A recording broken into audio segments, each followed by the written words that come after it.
بسم الله والحمد لله واللهم صل وسلم وبارك على سيدنا محمد وعلى آله وصحبه أجمعين. يا ريت ما ننساش نذكر الله في التعليقات وكمان نصلي على النبي عليه الصلاة والسلام. يلا بينا نبدأ قصتنا.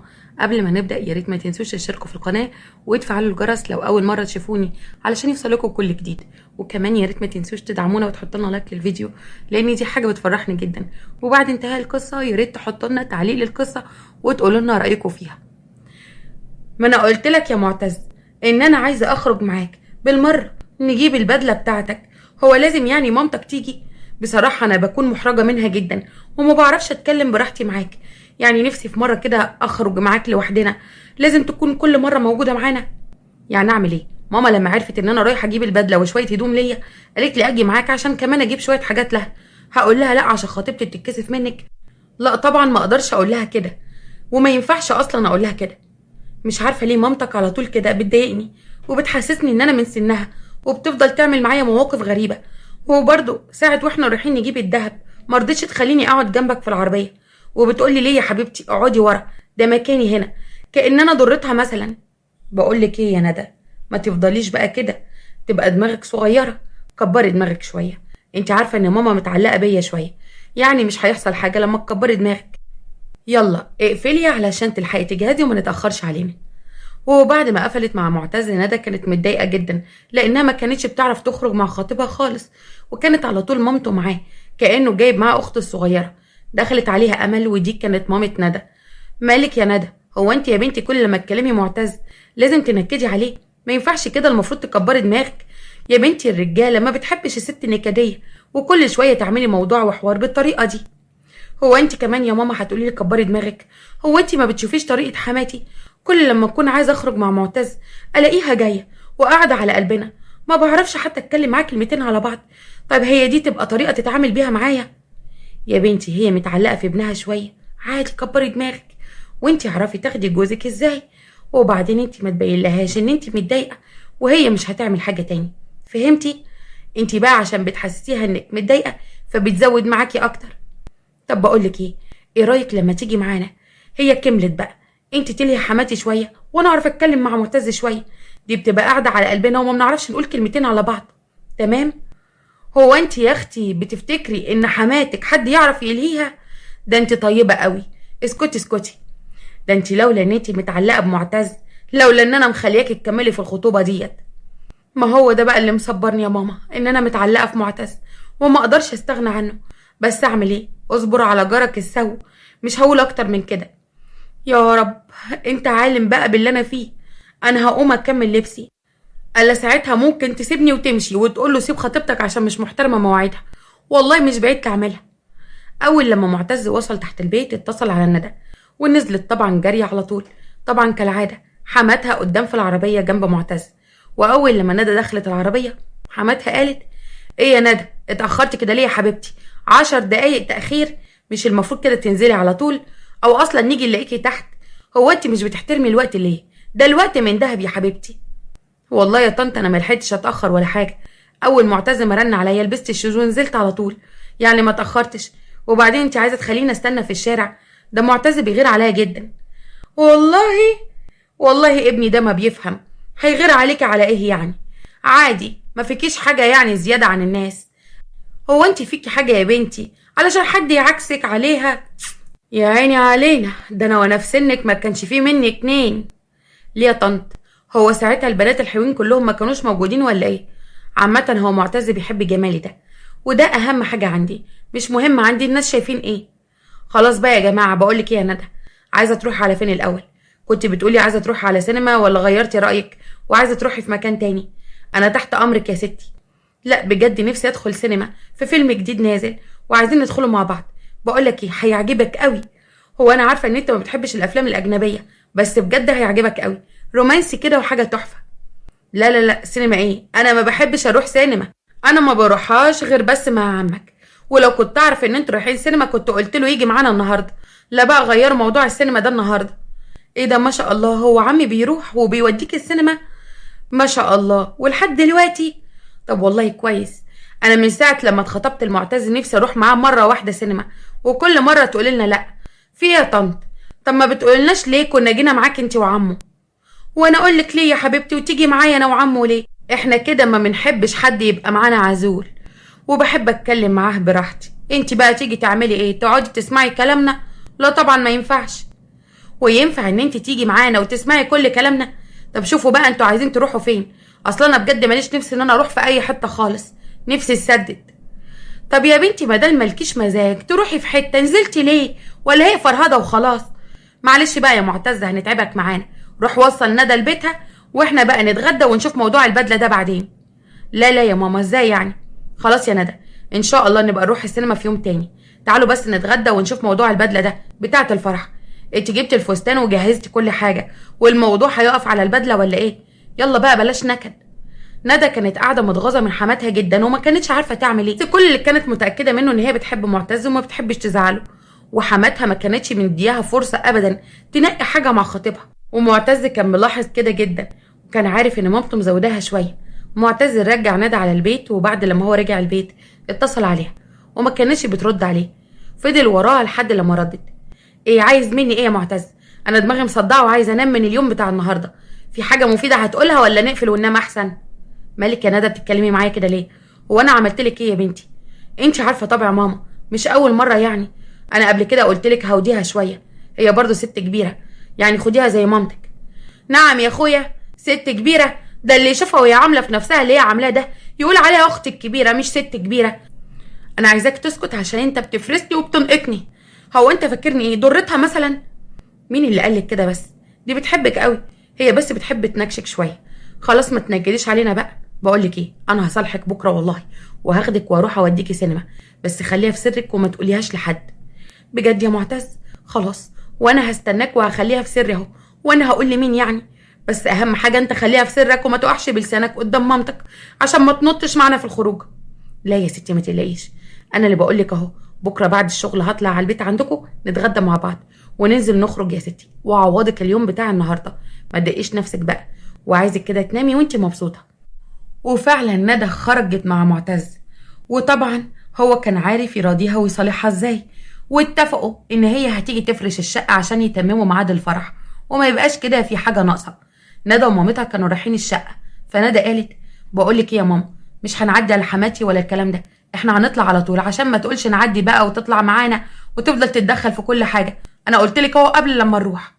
لا يا بنتي ما ينفعش نعمل اللي انت بتقوليه ده، هو احنا مش داخلين بيتها ولا ايه؟ انا ما بحبش اتعدى عن الاصول، لازم نعدي عليها ونسلم عليها، حتى لو جات وطلعت معانا هنعمل لها ايه يعني؟ لو كده يا ندى كبري دماغك يا بنتي شويه، مش انت بقى كده اللي هتوقفي الخطوبه. يوه، انت على طول كده تقولي لي الكلمتين دول، تقولي لي كبري دماغك وانا بكبر دماغي عشان خاطر بحب معتز، بس بجد صبري قرب ينفد من تصرفاتها معايا. نعم وحياة امك صبرك ابتدى ينفد. ينفد ايه يا بنت؟ امال هتعملي ايه لما تخش البيت وتبقي مراته؟ لا يا حبيبتي انت لسه في اول المشوار، وبعدين انا فهمتك ان مامته هتتعبك، وانتي قلتي لا انا بحب معتز وهعرف اتعامل معاه، يبقى مش عايزه اسمع منك ولا كلمه خالص. يو يا ماما، انا عارفه ان انت هتعملي معايا كده ومش هتخليني ان انا اطلع من غير لما اعدي عليها. ماشي يا ستي، تعالي نعدي عليها وتشوف ايه اللي هيحصل، انا خلاص حفظتها وحفظت طريقتها. مهما تتكلمي برضه هعدي عليها ومش هطلع انا عيله صغيره وما اعرفش في الاصول عشان خاطرك انتي. ما دام انتي اخترتي يبقى ما تتكلميش خالص ولا تشتكي حتى. وفعلا امل مامة ندى عدت على سحر. ازيك يا حبيبتي عامله ايه؟ انا طالعه انا وندى عشان خاطر نفرش الشقه ونخلصها، لو عايزه يا حبيبتي تطلعي معانا تعالي نورينا. لا يا حبيبتي ما تتعبوش نفسكم، اصل انا جبت واحده فرشتها وخليتها جميله والله، صدقي كلفتني 6000 جنيه، بس مش خساره في شقه معتز. قلت بقى عشان ما تعبكوش، ده انا فضلت واقفه على ايديها وفرشت كل حاجه زي الكتاب ما بيقول. نعم يا طنط، ايه اللي انت بتقوليه ده؟ وانت ازاي اصلا تفرشي حاجتي من غير ما تقولي لي؟ وازاي تشوفي حاجتي الشخصيه؟ لا بجد انا ما شفتش كده ولا هشوف. هو في ايه بجد؟ انت مش شايفاني خالص كده؟ شفتي يا امل بنتك بتكلمني ازاي؟ ينفع كده؟ مش المفروض تتكلم بطريقه احسن من كده؟ يعني انا الحق عليا عشان اريحها جبت واحده تفرش الشقه كلها زي الكتاب ما بيقول، واحده متخصصه كمان، ودفعت لها الفلوس من جيبي. بس يا حبيبتي يعني برضو كان لازم تقولي لها. ازاي ما تقولي لهاش؟ دي عروسه وجايه تفرش شقتها، ايا كان بقى مين اللي يفرشها. ما ينفعش كنت تفاجئيها كده وتقولي لها خلاص انا خلصت كل حاجه. طب هي بقى عايزه تعمل ديكور معين، عايزه تحط حاجه بطريقه معينه، ما هو ده برضه حقها. سحر اللي قالت بمسكنه: والله ما كنت اقصد يا اختي، انا كان قصدي كل خير، كان قصدي ان انا اريحها وما تعبهاش. بصي طلعت هي ازاي فيا، ده انا طيبه وبحبها وبحب اريحها. الله يسامحك يا ندى، انت عارفه انا بحبك قد ايه. وهما بيتكلموا ابو معتز دخل وقال: ازيكم يا جماعه، والله نورتونا. مالك يا ندى شكلك مكشره كده ليه، وحاسه ان انت هتعيطي؟ في حاجه ولا ايه يا سحر؟ عملتي ايه في البنت؟ انت كده هتخليها تعيط من قبل ما تدخل بيتنا؟ لا والله، احكي لك انا يا نعمان يا اخويا على اللي حصل. والله ما عملت لها حاجه ولا جيت جنبها، انا بس جبت واحده متخصصه تفرش لها الشقه. هو انا كده غلطانه يا اخويا ان انا عملت كده؟ ده انا قلت اريحها. مش عارف الموضه اللي طالعه لي الايام دي ان العروسه تجيب واحده تفرش لها الشقه. امال فين الاهل والاحباب؟ وانت يا بنتي متضايقه ان هي عملت كده يعني؟ ايوه طبعا متضايقه يا عمي ان هي عملت كده، دي عملتها حتى من غير ما تقولي، حتى ما قالتليش. مش المفروض ان انا اقف على ايد الست اللي بتعمل واشوف هتحط الحاجه فين واشوف الديكور هيبقى ازاي اللي انا عايزاه؟ وازاي اصلا حد يفتح حاجتي الخاصه؟ الموضوع مضايقني فعلا. ايه ده؟ هو انت ما قلتلهاش ليه يا سحر؟ انا بحسب ان انت اللي عايزه تريحي دماغك يا بنتي، ولما جابت الست دي قلت اكيد انت عارفه. خلاص يا ندى عادي مفيش مشكله، ما توقفيش الدنيا على حاجه زي دي. اطلعي يا بنتي بصي على الشقه، والله عايزه اطلعها لكم احسن حاجه، دي برضو شقه ابنها. عارفه يا عمو، بس انت عارف بقى ايه اللي مضايقني في الموضوع كله من معتز؟ ان اكيد عارف بكل ده، وعارف ان انا جاي افرش الشقه وما قاليش ان ماما فرشتها، واجي كده اتفاجئ باللي طنط بتقوله ده. ممكن بس يا حبيبتي يكون خاف على زعلك ولا حاجه. اهدي بقى معلش، ما تزعليش نفسك، تعالي شوفي الشقه، لو في اي حاجه ما عجبتكيش ولا تزعلي نفسك هنعملها لك وغيريها وابدأيها من اول وجديد. المهم ما تزعليش نفسك خالص. لا ازاي بقى ما يبقاش في مشكله؟ هي عايزه تعمل مشكله والسلام، عايزه تبقى هي الكل في الكل وانا كلامي ده يترمي في الزباله. في ايه يا حبيبتي؟ ده انا ريحتك وعملت لك اللي اي واحده في الدنيا تتمناه. هو انت شفتي حما تدفع من جيبها 6000 جنيه عشان تريح مرات ابنها؟ بصي يا سحر، انا ما بتدخلش في حاجه وبقول هي حره معاكم وهي عاجبها الموضوع، بس لا يا حبيبتي، انت عملتي كده علشان خاطر تضايقيها مش عارفه ليه، مع انها مش من سنك يعني عشان تبقوا عاملين كده زي القط والفار. هو انا كلمتها يا امل؟ في ايه يا حبيبتي؟ ما تعقلي بنتك، ده انا طول عمري بقول عليك ان انت عاقله وبتعرفي توزني الامور كده. هي دي نيتي وانا قلت لكم عليها، عايزين تصدقوني صدقوني، مش عايزين براحتكم بقى. خلاص يا سحر، مالكيش انت دعوه بالموضوع ده. ويلا يا ندى يا بنتي نطلع انا وانتي، ولو في اي حاجه مش عاجباكي نغيرها، وانا يا ستي معاك اهو. ايه رايك بقى حماك اللي هيطلع معاكي شقتك وهيعمل لك اللي انت عايزاه كله؟ والله ده انت زي بنتي. شكرا بجد يا عمو، بس انا فعلا ماليش نفسي ان انا اطلع خلاص حتى ولا اشوف الشقه. بعد اذنكم انا ماشيه عشان دماغي مصدعه، مش قادره اتكلم في حاجه.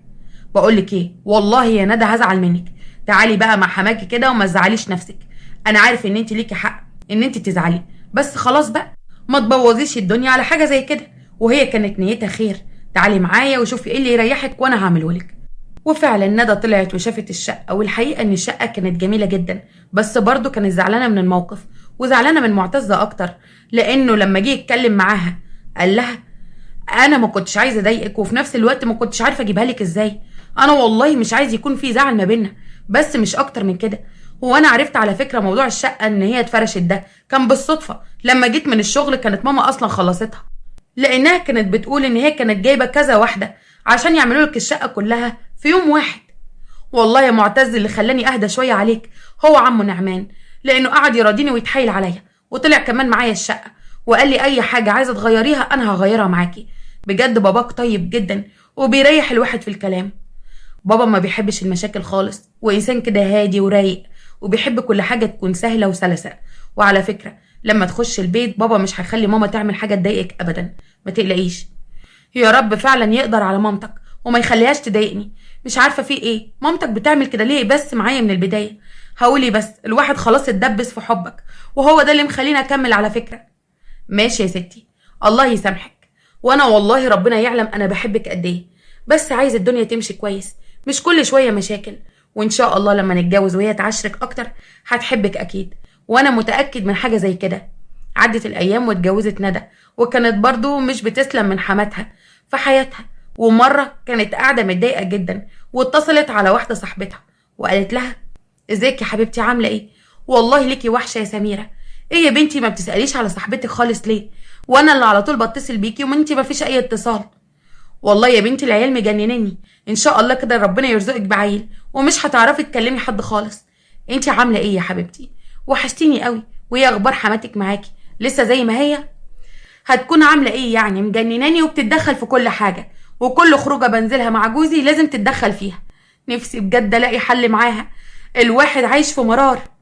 بنتي يا ندى، مش انت كنت بتقولي ان حماكي بيحبك وان هو طيب وان انت كمان بتحبيه علشان هو دايما بيكون على طول في صفك؟ ايه رايك زي ما هي مجنناكي بجوزك انت جننيها كمان بحماكي؟ اكيد مادام هي غيوره كده هتغير على حماكي جدا منك. ده اللي هو ازاي يعني؟ مش فاهمه كلامك، وضحي كلامك اكتر من كده يا بنتي. نفسي الاقي حل معاها وتهدى عليا شويه كده، وانت كل كلمه تقوليها انا هعملها. سميرة قعدت تتكلم مع ندى كتير وفهمتها كل حاجة، وبعد ندى ما قفلت التليفون قامت تعمل زي ما سميرة قالت بالظبط. عملت الغدا أصناف كان حماها بيحبها جدا، ونزلت بالصينية عند حماتها. خير يا ندى، نازلة يعني بأكل ليه؟ هو في حد قالك يا حبيبتي إن إحنا ما عندناش أكل ولا إيه؟ وبعدين نعمان ما بيحبش ياكل من إيد حد أبدا غيري، يعني الأكل بتاعك ده حبيبتي هيترمى في الزبالة. ندى بصت لها كده وما ردتش عليها، وقالت بعد إذنك يا حماتي ادخل الاكل المطبخ، اصلا اتصلت بعمه نعمان وهو قال لي ان ناقص له 10 دقايق وهيكون في البيت. اخش بقى احط الاكل في اطباق عبال لما يجي هو معتز. وانت تتصلي ليه يا اختي بحماكي؟ ما تتصلي بجوزك. تتصلي بجوزك ليه كمان؟ ما تتصليش بحد خالص، هتخلصي الرصيد وفي الاخر تقولي له يا معتز الباقه خلصت ويخلص فلوسه على التليفونات. ندى بصت لها وما ردتش عليها. جه نعمان ومعتز، ونعمان قال الله الله، ايه الروايح الجميلة دي؟ لا ده شكل الغدا النهاردة هيبقى حلو قوي. ما انا يا حبيبي عملت لك المكرونة البشاميل اللي انت بتحبها، اكيد دي ريحة المكرونة البشاميل بتاعتي، صح ولا انا غلطانة؟ لا طبعا غلطانة يا سحر، دي ريحة طاجن كده انا بحبه، ويا رب يطلع اللي في دماغي صح.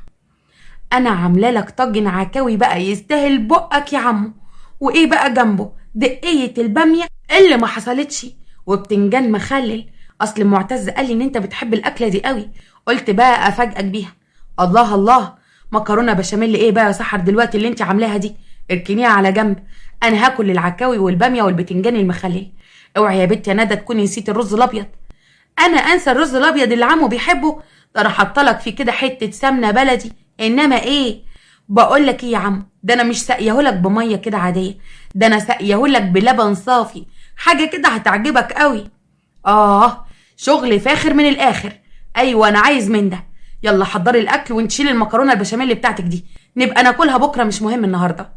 كانت سحر متضايقه جدا، وندى حست بالانتصار لما ضايقتها، وهي قاعده على السفره قالت في سرها ايوه كده، احس بالاحساس اللي كنت بحس بيه لما تفضلي تضايقيني.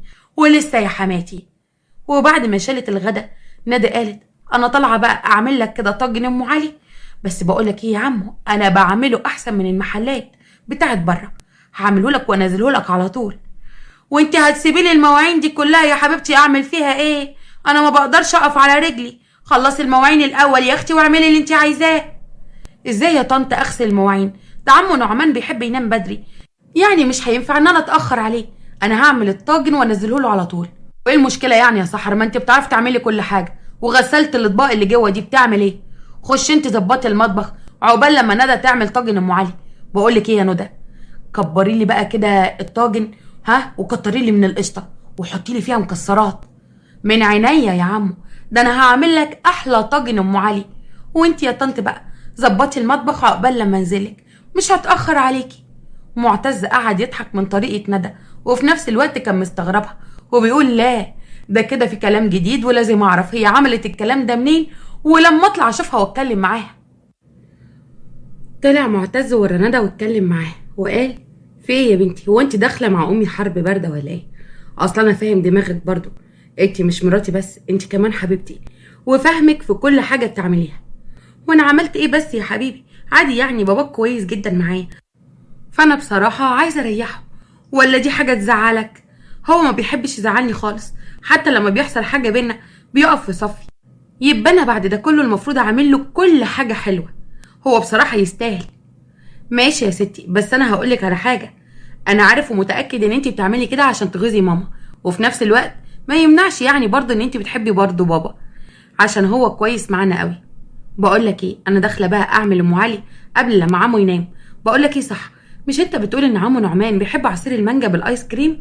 ايه رايك بقى لما نعمله له كمان مع عمو علي عشان ينبسط اكتر؟ اه، بابا فعلا بيحب عصير المانجا بالايس كريم، بس على فكره ما بيحبوش من ايد اي حد غيري. ماما عملته له كذا مره وما كانش بيعجبه، وبيقول معتز اللي بيعرف يعمله لي، فما تتعبيش نفسك. ايه رايك بقى لما انا هعمله وهوريك ان هو بعد كده مش هيشربه غير من ايدي انا؟ بقولك ايه، هو انا عارفه دلوقتي اللي بيعجب عمو نعمان ايه واللي ما بيعجبوش ايه، وهتشوف بقى. وفعلا عملت ام علي وكمان العصير ونزلت بيه على تحت، وابتدت تحطه في الاطباق. اتفضل يا عمو طبق ام علي ده، وكمان عصير المانجا بالايس كريم اللي انت بتحبه. معتز قال لي ان حضرتك بتحبه جدا. قول لي بقى ايه رايك في عمايل ايديا؟ لا يا حبيبتي، ده بقى اللي مش هتعرفي تخليه يعجبه ابدا، عشان هو ما بيحبوش من ايد اي حد غير معتز. وبعدين هو انا هوا قدامك ولا ايه؟ مش المفروض لما تقدمي طبق لحماكي تعملي لي طبق انا ليا كمان وتديهولي؟ ايه قله الذوق دي؟ ليه يا طنط، هو انت مش صاحبه بيت ولا ايه؟ احنا في بيتك كلنا. ده انا حتى قلت اسيب الصينيه كلها قدامك وتختاري زي ما انت عايزه، حتى لو تاخدي الصينيه كلها. انا اهم حاجه ظبطت طبق عمي وخلاص. هو في ايه مالك يا ندى؟ هو انت عايزه تنقطيني ولا ايه؟ ماشي يا اختي، شكرا على الصينيه كلها. وانت ايه يا حاج نعمان، عاجبك قوي ام علي؟ مش شايفاك بتقول ولا كلمه. بصراحه ندى ظبطها قوي. تسلم ايدك يا بنت يا ندى، ده انا كل يوم هخليكي تعملي لي الاكل. بصراحه بتعرفي تظبطي المقادير صح. تسلم لي يا عم، والله مش عارفه اقول لك ايه. خد بقى كوبايه المانجا دي واشربها وقول لي ايه رايك، وبعد كده مش هتشربها من حد غيري ابدا، وهنركن معتز على جنب. لا دي بقى اللي مش هتعرفي تعمليها بصراحه، الواد معتز بيعملها حلوه قوي. بس بقولك ايه، انا مش هكسف ايدك عشان خاطر اللي انت عاملاه النهارده ده كله. هات يا ستي لما ادوق. فعلا نعمان شرب عصير المانجا وخلص الكوبايه على بق واحد. في ايه يا راجل، هو انت شربتها كلها على بق واحد عشان تجاملها؟ ما عادي، ما كنت شربت بق وركنت بقيه الكوبايه، مش هيحصل حاجه. لو قلت لها مش حلوه، مش السفيره عزيزه يعني هتزعل. انت عارفه ان انا ما بعرفش اجامل في الاكل ولا في الشرب. بصراحه يا بنت يا ندى، كوبايه عصير زي الفل. رطبتي على الواحد بعد الاكله دي. الواحد بصراحه مش عارف يقولك ايه. تسلم ايدك. سحر كانت قاعده مفروسه من ندى، وطبعا كانت متضايقه من جوزها جدا لان نعمان نفسه كان بيدلعها جدا وما كانش في حد بياخد الدلع ده غيرها. بس ندى حلفت ان هي يبقى بينهم حرب بارده، والاتنين هيشوفوا بقى مين اللي هيكسب في الاخر. انا كده بقيت زي الفل. بقولكم ايه، انا داخل انام، وانت يا ندى بكره الصبح بدري تنزلي انت ومعتز، لان بكره الجمعه وهيبقى اجازه. دي ندى رايحه عند مامتها بكره يا بابا، فكده يعني مش هتعرف تنزل الصبح. انا اللي ممكن انزل افطر معاكم، وبعد كده انزل اخرج مع اصحابي شويه، بقالي كتير ما شفتهمش. والله ريحت واستريحت. روحي يا حبيبتي اقعدي عند امك كده اسبوع ولا 10 ايام ولا شهر، ارتاحي فيه، شكلك تعبانه ومرهقه. لا لا لا عادي يا عمو، هنزل الصبح وكمان هنزل باحلى فطور، نفطر مع بعض ونقعد شويه وبعد كده اروح لماما. عادي، هيحصل ايه يعني؟ مش هيحصل حاجه لو اتاخرت عليها شويه. يخرب بيتك، انت عامله زي اللزق الانجليزي. في ايه يا بت، شكلك هتقرفيني. وطبعا كانت بتقول الكلام ده في سرها، بس ملامحها كانت مبينه كل حاجه. ندى ومعتز طلعوا على شقتهم، وبعد ما معتز نام اتصلت ندى بسميره وحكت لها على كل حاجه. سميره قعدت تضحك. يخرب بيتك يا بت يا ندى، ده انت شكلك كنت مكتومه وانفجرتي، وقلتي بقى تاخدي فرصتك. انا نفسي اشوف شكل حماتك وهي هتطق منك، تشوف شويه من اللي هي وريتهولي. دي كانت بتخليني ببقى عايزه اولع في نفسي. لا ده انا كنت حرفيا بكون والعه من جوايا، وهي بكل برود بتتعامل كانها ما عملتش اي حاجه. شفتي بقى كلام صاحبتك؟ هي دي بقى الحرب البارده، وفي نفس الوقت انت بتعملي حاجه غلط. لا بالعكس، ده انت بتدلعي حماكي اللي هو زي ابوكي، يعني ما فيهاش حاجه غلط، ولا حد يلومك ولا حد يقدر يقول اي حاجه. والله على رايك. بكره بقى هنزل، وانا عارفه ان هو بيخرجها يوم الجمعه وهي بتستنى يوم الجمعه. هي عارفه ان انا رايحه عند ماما، بس بكره بقى ايه، سحر هتنتظر مني مفاجاه لا يصدقها عقل. ايوه بقى كده يا ندوش، شغلي عقلك شويه، بدل ما هي تفرسك وتكيدك انت اللي تفرسيها وتكيديها. وانا عارفه ان انت هتنجحي قوي في الموضوع ده، بس هي مساله وقت. ندى قفلت مع سميره ونامت. كانت مستحلفه لحماتها على كل اللي عملته معاها في الخطوبة وفي أول الجواز إن كله هيطلع عليها. صحيت من بدري وظبطت الفطار، وطبعا كانت بتغش من معتز بابا بيحب ايه وما بيحبش ايه عشان تظبط كل حاجة على المسطرة. وبعد ما ظبطت كل الفطار نزلت، وكانت حماتها صاحية، وكانت سحر عاملة فطور خفيف كده زي العادة، وحطت الأكل على السفرة. ايه يا بنتي الأكل ده كله؟ ده الأكل ده تقيل جدا، مش كفاية العكاوي اللي انت أكلتها له امبارح؟ على فكرة مش هيرضى ياكل الأكل ده كله، هو هيشرب كوباية اللبن مع سندوتش الجبنة وبس كده عشان السكر ما يعلاش عليه. هو يعني هتيجي من مرة يا ماما؟ عادي يعني، مش هيحصل حاجة.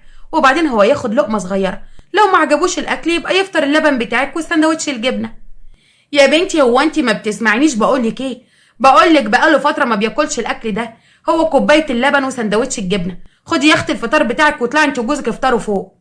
نعمان قام على صوتهم وقال: هو انتوا لازم كل يوم تبقوا نقر ونقير كده؟ ايه ده؟ الله، ايه ريحة الطعمية دي؟ ده انا بقالي كتير ما اكلتهاش. اوعي يا سحر تكوني عملتي لي الطعمية. لا لا، اعمل لك طعمية ايه؟ انا عامله لك الفطار بتاعنا اللي احنا بنفطر بيه كل يوم. هو احنا ناقصين نفخ بطن ولا ايه؟ دي الطعمية ديت اللي بتعمل نفخ البطن والحاجات دي، الناس اللي ما بتحافظش على جسمها هي اللي بتاكل الاكل ده. هو احنا يعني بناكله كل يوم؟ ده يوم في الاسبوع. بقول لك ايه يا عمي، عامله لك طعميه سخنه وبتنجان مخلل وفول بالطحينه، ولا بقى ايه الكبيره بقى، بطاطس محمره كده في الزيت من اللي ما بيعملوهاش اليومين دول. قصدك مين يا بنت اللي ما بيعملوش؟ احنا يا حبيبتي بنحافظ على جسمنا، وما بحبش ادخل الزيوت ابدا في جسمي عشان افضل صغيره كده. انتي سنه ولا سنتين وهيقولوا عليكي مامتي، وانا هبقى عامله زي اختك الصغيره. اختي الصغيره ازاي بس يا طنط؟ ممكن يقولوا عليكي تيتا الصغيره، عمتي الصغيره، بس اختي الصغيره دي فلتت منك قوي. يلا يا عمو، يلا عشان تاكل، الاكل كده هيبرد، سيبك انت من الكلام ده. سحر كانت هتطق من الغيظ، بس طبعا عشان هي كانت بتحب الاكل الهيلثي خالص، والتانية بوظت كل القواعد بتاعتها، ونعمان مبسوط بالموضوع ده جدا. وهما بياكلوا ندى قالت: تعالي يا طنط كلي لك واحده من الطعميه دي واو، حاجه كده تحفه. ولا اقول لك عليها جرين برجر علشان تعرفي تاكليها. اصل يا عمو في ناس كده بتحب عقده الخواجه. اه والله على رايك يا بنتي يا ندى. وحماتك بقى دي عندها عقده الخواجه من زمان قوي، وبتحب ترسمها، مش عارف عليه بنت بتاع البلالين والبومب دي. ما تلمي نفسك يا راجل، ماله بتاع البلالين والبومب؟ يوه، جايب لك واحده بنت اصول مقصله ومربيه لك احسن تربيه، ومطلع لك ابنك احسن الشباب وزنت الشباب. اهدى كده على نفسك شويه. هو انا اقدر اقول حاجه؟ ده عم الحاج كان راجل طيب، وبعدين انا مش بعيب فيه. انا بقول يعني ان احنا من عيله شعبيه، مش لازم الاتيكيت اللي انت ماسكالي فيه ده. اتيكيت ايه يا اخويا؟ علشان عايزين نحافظ على جسمنا، والسكر ما يعلاش عليك، والضغط. بس انا عارفه انت اللي بتحب العك، مش عارفه ليه. انت قصدك يا طنط ان اللي انا بعمله ده كله عك؟ انا بتعب فيه على فكره جدا، وبصحى من بدري عشان ابسط عمي. يعني انا كده غلطانه يا عمو ان انا عايزه ابسطك؟ لا لا لا، ما كانش العشم ابدا يا طنط. في ايه يا سحر؟ هو انت بتكسفي البت ليه كده؟ فعلا كفايه تعبها اللي بتتعبه معانا، ما هي بتريحك من عمايل الاكل اهو. قولي لها كلمه حلوه يا اما تسكتي خالص. اه بتريحني، بس انا ما قلتش لحد يا حبيبي انه يريحني. انا بعرف اعمل حاجتي كويس قوي. ايه يا معتز قاعد كده وفاتح بقك وبتضحك؟ ايه مفيش اي تعليق على الكلام اللي احنا بنقوله ده كله؟ هقول ايه يا ماما؟ انا مبسوطه على انبساط بابا. مش عارف بصراحه يا امي انتي متضايقه من ايه؟ ما احنا كلنا مبسوطين وبناكل اكل حلو اهو. وبصراحه احنا بطننا نشفت من الاكل الهيلثي بتاعك ده اللي انتي كنت على طول بتعمله لنا. آه، يبقى أنا بقى اللي كنت غلطانة في الموضوع، وكان لازم إن أنا ما أعملكوش أكل هيلثي عشان أحافظ على صحتكم ويبقى جسمكم كده كويس. أنا أخش بقى أكمل فطار في المطبخ لحد لما تخلصوا الأكل اللي انتوا بتاكلوه ده. بعد ما خلصوا الفطار وندى دخلت تدخل الأطباق في المطبخ، وسحر كانت واقفة، فقالت: إيه يا ندى؟ إيه يا حبيبتي آخرة اللي انتي بتعمليه ده؟ انتي يا بنت عايزة تفرسيني وتنقتيني ولا إيه؟ اوعي يا بنت تفتكري ان انا من بتوع مامي وبابي. لا، دي رسمة بس برسمها، بس انا هوريكي النجوم في عز الظهر. هو انا عملت حاجة يا حماتي؟ كل ده عشان خاطر باكل حماية ومهتمية بيه، المفروض تفرحي. وانا عملت ايه؟ ده زي ابويا، وانا مفتقدة بصراحة ابويا، فانا بشوف عمي فيه. ايه المشكلة يعني؟ اه يا سحلابة يا دحلابة انتي، ده انتي عايزة تفكير على كبير. هو انتي يا بنتي مش كنت رايحة عند امك؟ يلا روحي روحي واقعدي زي ما انت عايزة. روحي اقعدي هناك اسبوع، اسبوعين، شهر، شهرين، او ترتاحي شوية يا اختي. وانا اقدر اقعد حتى يومين؟ لا لا لا لا. انا بصراحة بقيت متعودة على البيت هنا جدا، ومتعودة عليكم. ده انا هروح جمعة واجي السبت على طول، كده يبقى حلو قوي. بعد ما ندى ومعتز طلعوا، سحر قالت: افضل انت امرح في مرات ابنك لحد لما تركب علينا وتدلدل. انا زعلت منك، بس مش راضيه انكد النهارده علينا في اليوم الحلو ده، عشان انت بتخرجني فيه. هتوديني فين النهارده؟ هو انت حاطه البنت في دماغك ليه؟ دي بنت طيبه وغلبانه. انت بس لو صاحبتيها كده هتلاقي الدنيا زي الفل. ما تفضليش تحطي عقلك بعقلها. ويا ست الحته اللي عايزه تخرجي فيها انا موافق. ماشي. انا هقوم بقى البس واجهز عشان نبدأ اليوم من اوله. احنا هنتغدى بره زي ما احنا متعودين، ماشي؟ وكمان عايزة ادخل سينما وتأكلني ايس كريم وتوديني عند الكورنيش. سينما وكورنيش وايس كريم؟ هو انت عايزة تعيشي سن مش سننا؟ خلاص بقى، ما احنا عشنا الحاجات دي زمان. المفروض الكلام ده مرات ابنك اللي تقوله لابنك، مش انت اللي تقولهولي. لا يا حبيبي، انا بعيش سني لاخر وقت في عمري. هو ايه عشان كبرنا شويه يبقى خلاص ما ينفعش ناكل ايس كريم ونتمشى؟ امال انا بحب احافظ على صحتي ليه؟ عشان اقدر اتحرك براحتي.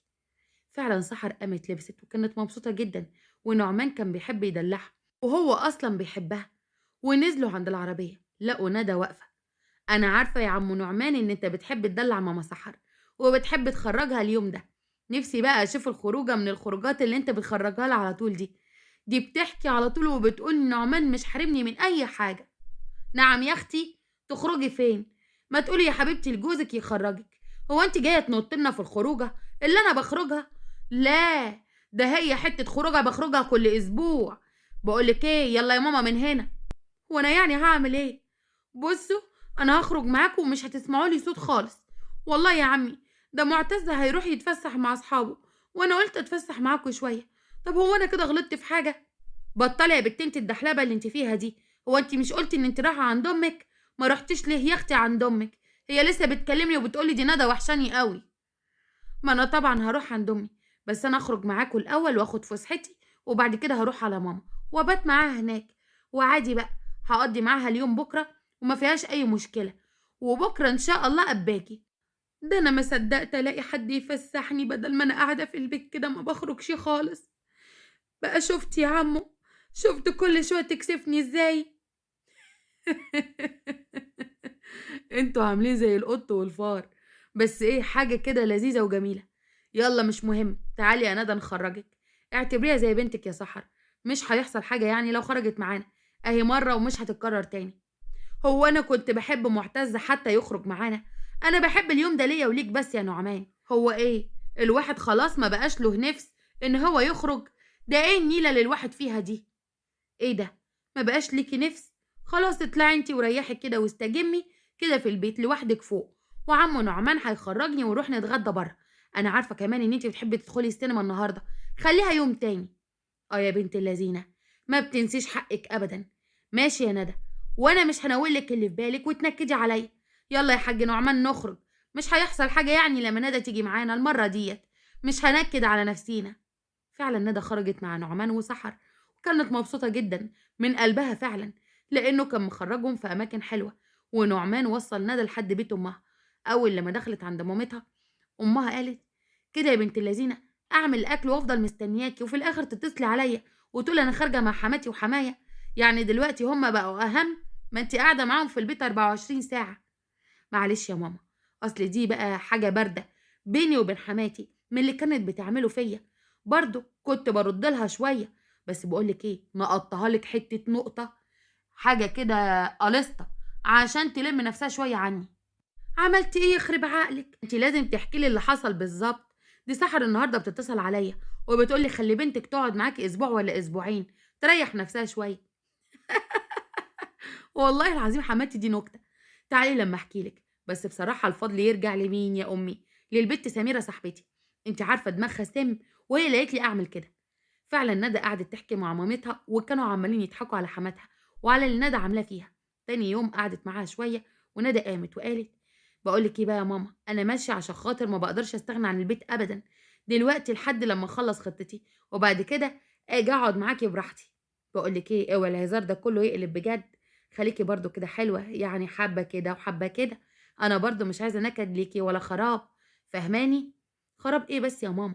على فكره كل الموضوع هزار، وعمو فاهم حاجه زي كده. عشان تبقي فاهمه، احنا بس بنضايقها شويه وبنعرفها ان الواحد له خصوصيته، مش كل حاجه تبقى متدخله فيها وفي التفاصيل كده. ربنا يهدي لك الحال يا بنتي. هي فعلا كانت مزوداها كتير معاكي، حتى برضو في اول الجواز كانت بتضايقك كتير كده. ربنا يصلح الحال وتفهم ان ده ملوش لازمه من الاول.